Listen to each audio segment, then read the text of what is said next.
Hey y'all, this is Vincent, the Wandering Warrior. Now, recently, as you know, I've been getting into Manchu archery, Qing era archery, and obviously I'm going to look for whatever resources I can. At the suggestion of Ilya Profatilov, Sư I looked for a particular individual who I'm going to introduce right now, both the archery as well as what was going on in life at that time. Demchugdongrub here, shooting an arrow.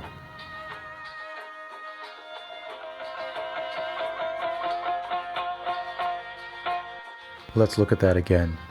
Now remember, by the end of the Qing dynasty, archery was already in decline, and now we're in the Republican era.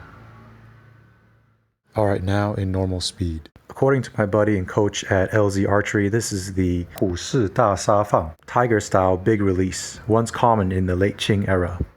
And here we can take a look at the footage that I took this from. Right away, the hats are quite interesting. It would seem like elements of the Qing dynasty were not let go that quickly. And the man himself, Demchugdongrub, the Chahar leader. De Wang, Prince De, and descended from the Borjigin lineage. Obviously, the Qing era was influential not only for Han people, but for Mongols as well. With the collapse of the Qing Empire, the multicultural imperial society had fallen apart.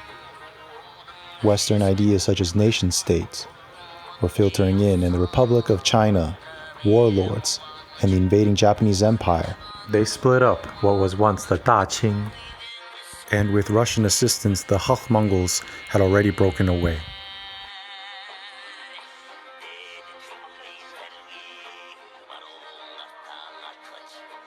Definitely Manchu or Qing-style archery here. Demonstration or competition, I'm not sure. By now, horse archery was largely fading away, and many of the old skills were in decline at the end of the Qing dynasty and being lost in the early Republican era. For my archers, take note of the form, and good, bad, or otherwise, take it for what it is.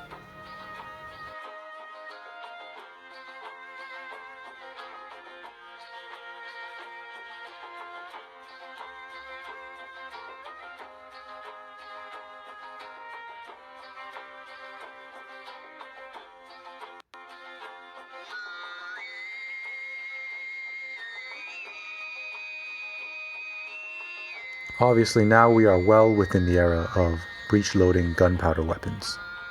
By the latter half of the Qing dynasty, guns were already becoming common in the hands of Mongol, Tibetan, and Jurchen hunters. And by the end of the dynasty, the military was already beginning to reform, albeit slowly, and use modern weaponry.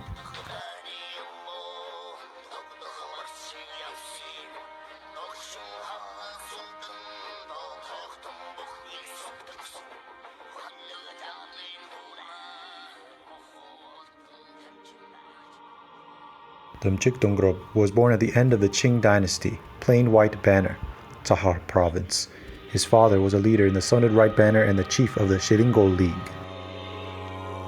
In the 1930s, he was fighting for a pan-Mongolian self-rule movement under a confederation with Japanese support. They saw some success during the Second Sino-Japanese War, but of course, eventually the Japanese were defeated, and so were the nationalists, with the communists taking over.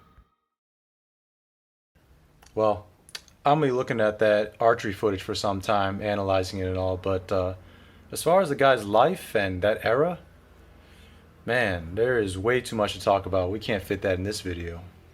That said, I hope it gives you guys pause, because, you know, behind the modern day narrative, true or not, there are a lot of stories that go untold that were pivotal in shaping today's world. In any case, thank you for following me on my journey. I salute yours. Peace.